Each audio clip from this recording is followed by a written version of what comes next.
예수님은 금요일 오후 3시에 운명하셨습니다. 하늘은 빛을 잃고 어둠이 임하고 땅은 진동하고 바위는 터졌습니다. 이는 하늘과 땅을 울리는 하나님의 가슴 아픈 통곡 소리와도 같았습니다. 예수님께서 죽고 나니 예수님을 따르는 사람들을 비롯해서 모든 세상은 모든 것이 다 끝난 것처럼 낯선 침묵이 시작되었습니다. 그렇게 금요일 하룻밤이 지났습니다. 오늘 본문은 그 이튿날입니다. 이튿날로 시작되는 말씀이에요.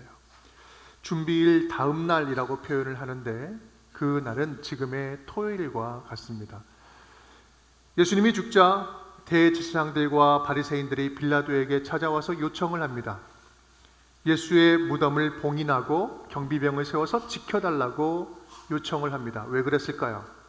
그것은 예수님께서 살아생전에 3일 만에 부활한다라는 말을 하셨기 때문에 그렇습니다. 그 이야기의 성취를 막기 위해서, 그 이야기가 이루어지는 것을 방해하기 위해서 그런 거죠. 그런데 여러분, 그것이 막는다고 될 일입니까?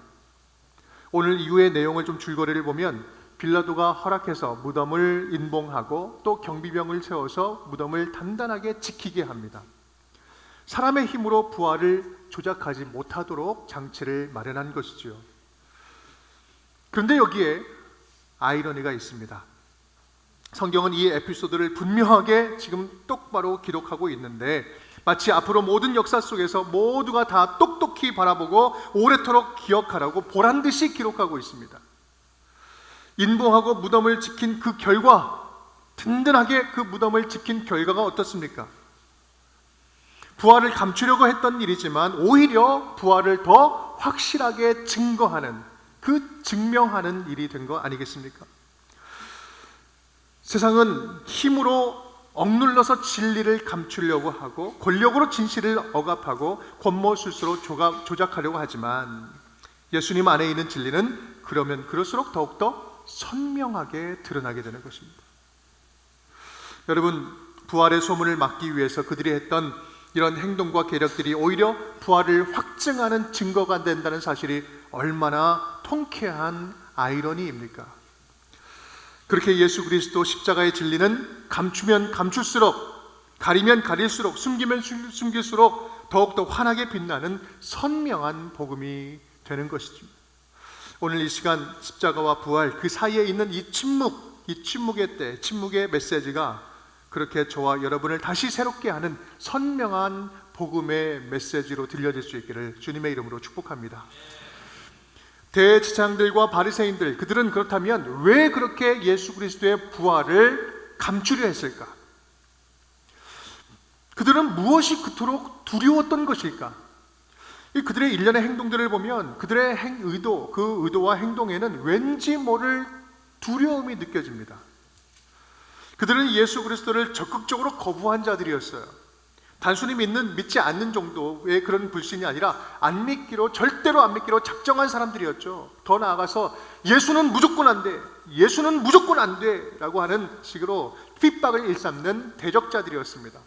그런데 점점 그들의 하늘에는 두려움이라는 구름이 몰려오기 시작합니다. 그렇다면 예수님 죽으신 이후에 그들에게는 어떤 두려움이 찾아온 것일까? 어떤 두려움이 엄습해 왔을까? 모르긴 몰라도 진짜 예수 그리스도의 부활 자체를 두려워했을 수도 있습니다. 예수 부활이 진짜라면? 설마 예수가 진짜 메시아라면? 여러분, 그런데 그런 두려움이었다면 그래도 그들에게는 희망이 있는 것일 겁니다. 왜냐하면 두려워서 마음을 돌이켜 회개해서 돌아갈 가능성이 있기 때문에 그렇죠. 하지만 그들의 두려움은 그게 아니라 또 다른 차원의 두려움이었습니다. 하나님을 두려워하는 것이 아니라 하나님을 벗어난 인생들이었기에 오는 영적인 어두움, 그들의 영혼은 캄캄하여서 예수 그리스도가 메시아여도 불안하고 메시아가 아니어도 두려운 거예요. 뭘 해도 두렵습니다. 왜냐하면 참 진리를 거부하고 진리와 떠나가 있으니 이래도 두렵고 저래도 두려운 거예요. 하나님 없는 캄캄함, 그 암흑 속에서 살고 있었던 것입니다. 그런 그들에게 이 부활이라고 하는 것은 영적인 트라우마였던 거예요. 부활하면 어떻게 하지? 그들이 부활을 조작하면 어떻게 하지? 그것을 어떻게 틀어막지?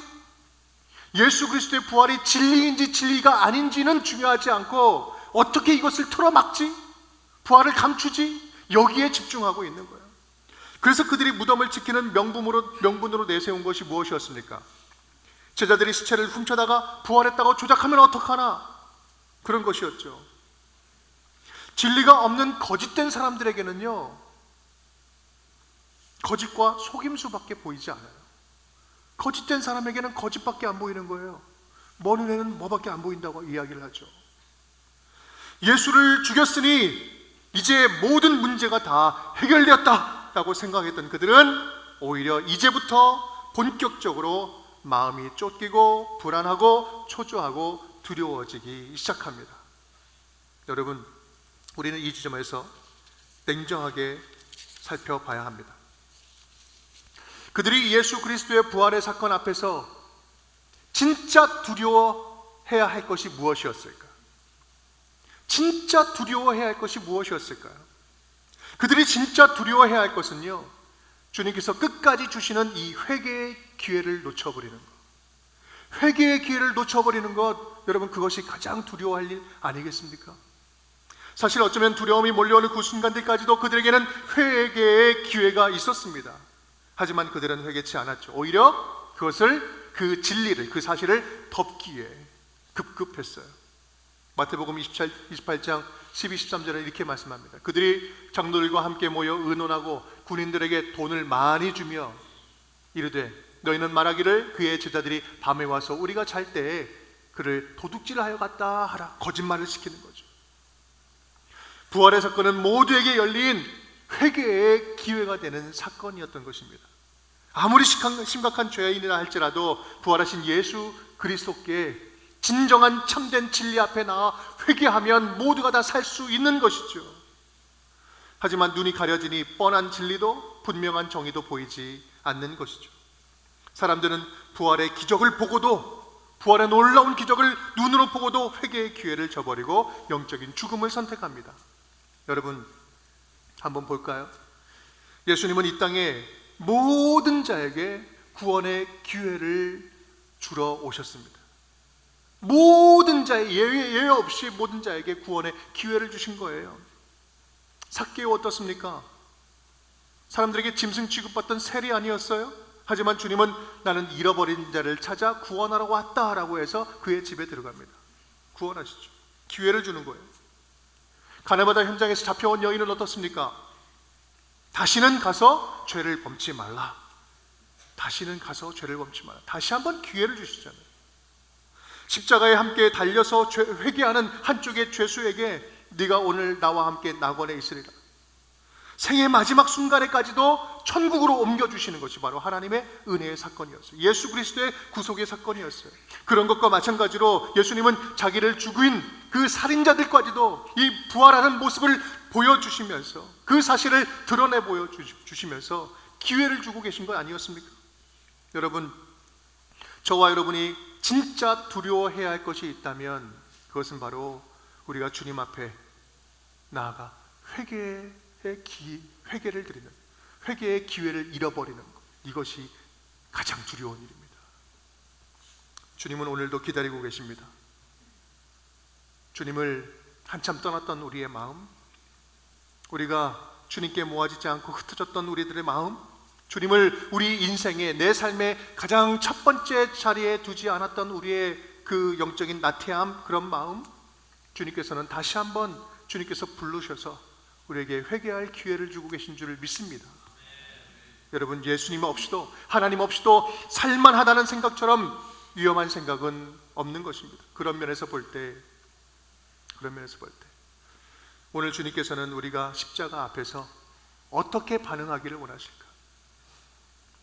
지금까지 어디에서 어떻게 방황하며 살았는지, 무엇에 중독되어서 살아갔는지, 어떤 죄를 어떻게 저지르고 수치스러운 과거를 어떤 과거를 가졌든지, 그것과 상관없이 예수 그리스도 십자가 앞에서 다시 시작하는 마음으로 주님 앞에 회개하며 우리의 마음을 들고 나오는 그런 마음 자세들, 그 마음이 필요한 거 아니겠습니까?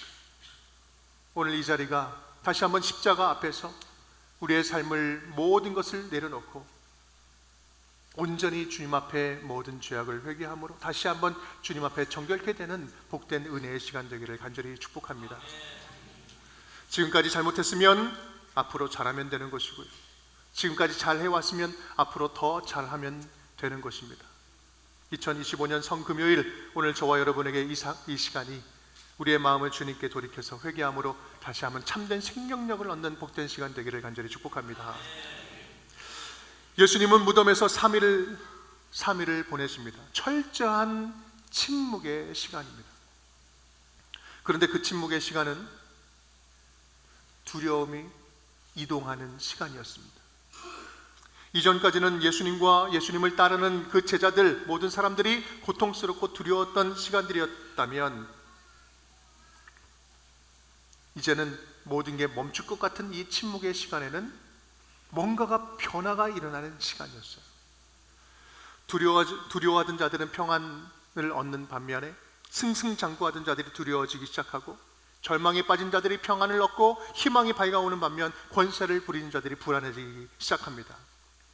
예수님이 무덤에 들어간 이 3일의 침묵은 절망스러운 것처럼 보였지만 그 시간은 조용히 반전의 역사가 일어나고 있는 시간이었습니다. 그렇다면 그 반전이 일어나는 그 침묵, 십자가 죽으심과 예수 그리스도의 부활 사이에 있는 지금 이 시간, 금요일 저녁 토요일을 보내고 있는 이 침묵이 우리에게 주는 메시지는 무엇일까? 예수님께서는 십자가에 달려 돌아가실 때 당신이 하실 모든 공생의 사역을 다 하셨습니다. 요한복음 19장 30절 말씀 함께 읽겠습니다. 예수께서 신 포도주를 받으신 후에 이르시되 다 이루었다 하시고 머리를 숙이니 영혼이 떠나가시니라. 아멘. 신 포도를 받으시고 다 이루었다, 다 이루었다.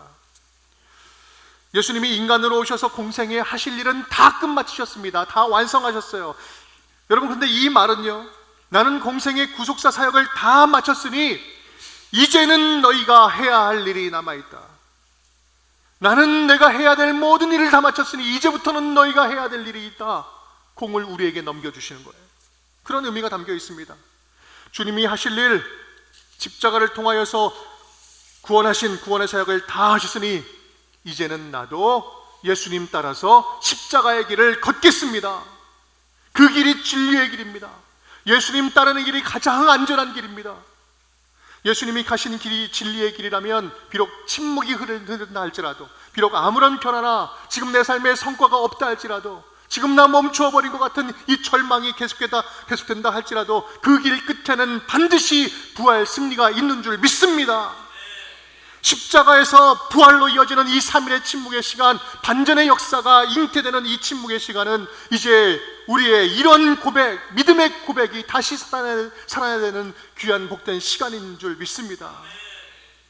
이 침묵의 시간은 이제 우리의 결단, 십자가에서 부활로 이어지는 그 사이에 우리가 십자가를 따라 부활로 향하는 예수 그리스도와 함께 동행하기를 결단하는 고백이 있어야 되는 시간인 것입니다.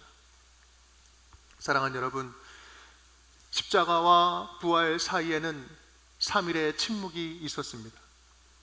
예수님께서 죽으셨던 무덤 같은 침묵은 믿는 자에게 반드시 찾아옵니다. 분명히 예수 그리스도를 믿었는데 예수 그리스도의 십자가를 따르고 있는데 왜 나에게 침묵 같은 시간이 옵니까? 여러분, 침묵은 당연히 오는 거예요. 반드시 찾아오는 것입니다. 또한 그 침묵의 시간은 우리에게 어쩌면 반드시 필요한 시간이에요. 반드시 지나가게 하시는 하나님의 고통의 시간. 왜냐하면 주님께서는 그 시간, 바로 우리로 하여금 우리의 믿음을 무르익게 하는 시간입니다. 그러하기에 소중한 시간, 그 시간으로 끝나버리는 것이 아니라 우리에게는 부활의 소망, 부활의 새 아침이 기다리고 있음을 다시 한번 깨닫는 시간이 되는 것입니다. 여러분, 지금 혹시 무덤과 같은 어둠과 침묵을 경험하고 계시진 않습니까? 아무리 몸부림쳐도 해결되지 않는 내 삶의 상황 때문에 낙심하여서 좌절하고 넘어져 있지는 않습니까? 도저히 받아들이기 힘든 고통의 터널을 지나면서 하나님의 침묵, 하나님이 외면하신 것 같은 이런 고통, 그런 순간을 지나면서 마음상에 계시진 않습니까? 여러분, 그럴 수 있습니다. 바로 그 시간은 하나님께서 우리의 믿음을 더욱더 견고케 하시는 시간인 줄 믿습니다. 그 침묵의 때를 보내면서 여러분, 이 한 가지만은 꼭 기억할 수 있기를 바랍니다. 아무것도 일어나지 않을 것 같은 이 침묵은 소망을 여는 문과 같은 것이다. 부활의 아침은 반드시 밝아옵니다. 끝나지 않을 것 같은 침묵이 깨지는 날이 반드시 찾아옵니다. 지금이 예수 그리스도와 함께하는 무덤의 시간이라면 주님께서는 이 시간을 통해서 우리의 믿음을 더욱더 단단하게 하여서 더 큰 기쁨으로 갚아주시는 놀라운 소망이 담긴 시간이 될 줄 믿습니다. 이것을 우리는 부활의 소망이라고 부릅니다. 오늘 성금요일 저녁 저와 여러분에게 이 소망을 잃지 않는, 소망을 잃어버리지 않는 믿음 주시기를 주님의 이름으로 축복합니다.